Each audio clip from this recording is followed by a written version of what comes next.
Muchas gracias. Tiene la palabra María de los Ángeles Mainardi, periodista, co-conductora del programa Cultura de la Vida en Radio Cultura, miembro fundador entre otras ONGs de Estilo de Mujer, Asociación por la Dignificación de la Mujer y de la Red Federal de Familia. Sí. Espero no quedarme para atrás. Señor presidente, muchas gracias por la posibilidad de exponer en este plenario.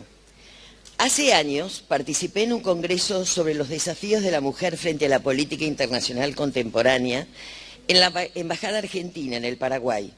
En esa oportunidad, una socióloga le preguntó al entonces canciller del Paraguay por qué, siendo un país despoblado desde la guerra de la Triple Alianza, en el Paraguay actualmente se aplicaban políticas de educación sexual antinatalistas. A lo que el señor canciller respondió: es que Paraguay es un país pobre que necesita pedir créditos y cuando estos se piden a organismos internacionales hay una cláusula que lo exige. Esto ya lo sabíamos, pero fue muy interesante escucharlo en forma directa de un canciller de un país hermano. Hoy podemos, por ejemplo, apoyarnos en un trabajo realizado por TELAM, donde demuestra que nuestro Código Penal,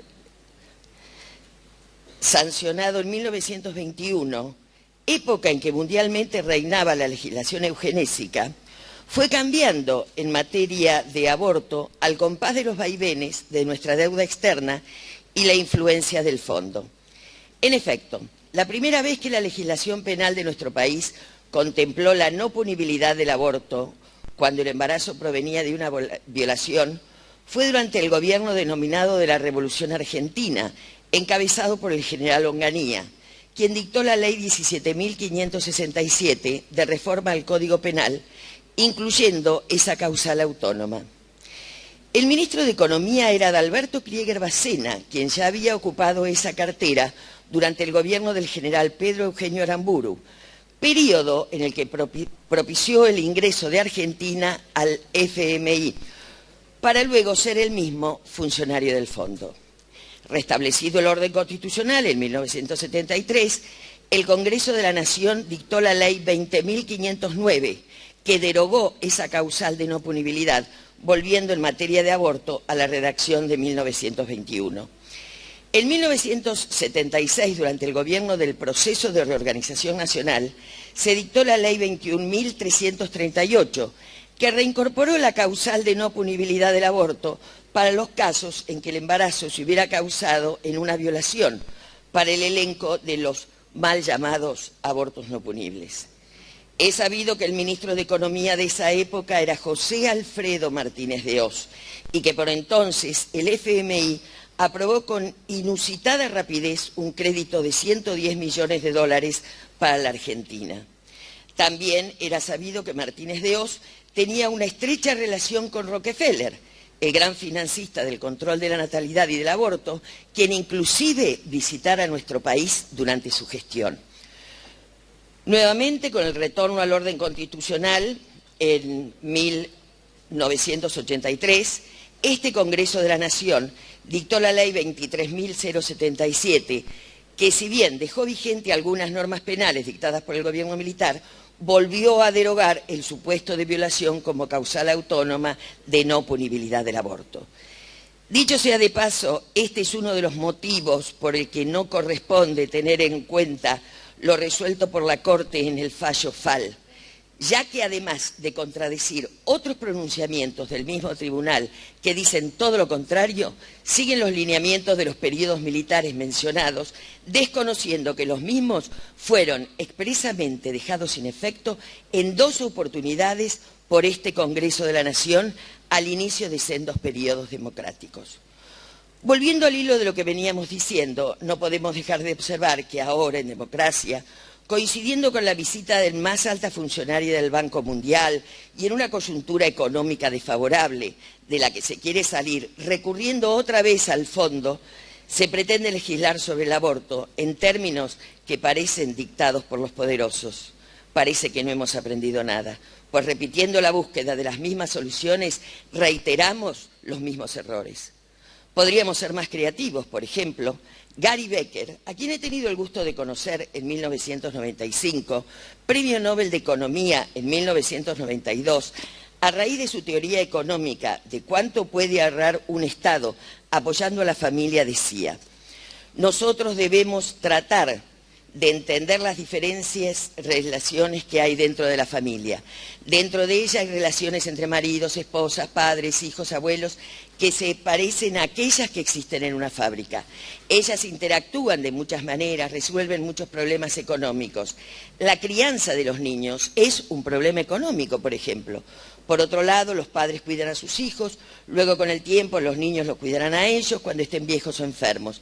Todas estas son partes importantes de nuestro mundo social. Así, la familia representa un rol social y económico muy importante. Fin de la cita. Gary Becker fue reconocido como el economista de la economía del sentido común. Es por ello que, como lo venimos haciendo desde el 2010, este año la Red Federal de Familias ha vuelto a presentar su proyecto, ahora bajo el número 324/18, de protección integral de los derechos humanos de la mujer embarazada y del niño por nacer, felicitando a los más de 30 diputados que ya han firmado y solicitando a los diputados de bien que sumen sus firmas a dicho proyecto. Está claro que dicho proyecto a corto plazo resultará más económico para el país que la inversión que ahora que tendrán de desembolsar en drogas abortivas. Aunque sugestivamente y a pesar de ser norma de esta Casa, solo pasen por la Comisión de Presupuesto junto con el nuestro los proyectos presentados en el 2017 y sospechosamente la gambeten los presentados en 2018 que ahora considerarán. Y asimismo, a largo plazo, señor presidente, los gastos que significarán los tratamientos de las mujeres que han padecido un aborto, como muy bien fue expresado aquí en diversas ponencias, a no ser que dichas mujeres queden abandonadas a su suerte por el Estado. Ya los académicos, máxima autoridad científica en el país, se han expedido, los de medicina sobre el comienzo de la vida desde el momento de la concepción y los de derecho sobre la anticonstitucional de los proyectos de despenalizar o legislar sobre el aborto. Ambas posturas científicas y no opiniones ideológicas o políticas. Es por ello que mi planteo lo baso en economía familiar, tan mencionada en los discursos y olvidada en la práctica legislativa. Estimados legisladores, conscientes del momento crucial que tocará vivir en las circunstancias que se debatirá en este Congreso la despenalización, legislación del aborto, queremos hacerles saber que confiamos en lo que harán, informándose en profundidad aún los que no asisten a este plenario, y todos sin dejarse influir por presiones ideológicas y económicas. Porque ante la pregunta ¿cuánto cuesta un aborto?, la respuesta es la vida de un ser humano inocente e indefenso. Una vida que quedará en una bolsa de residuos patológicos o comercializada, como ya hemos visto que realizaban en Estados Unidos asociaciones que hoy están poniendo plata en asociaciones pro aborto locales y que hablaron en este mismo recinto. Señores legisladores, son ustedes quienes hoy están decidiendo para la historia de nuestro querido país y son ustedes quienes determinan en qué material quedará escrito su nombre, si en lodo o en bronce. Confiamos en su bonomía. Muchas gracias.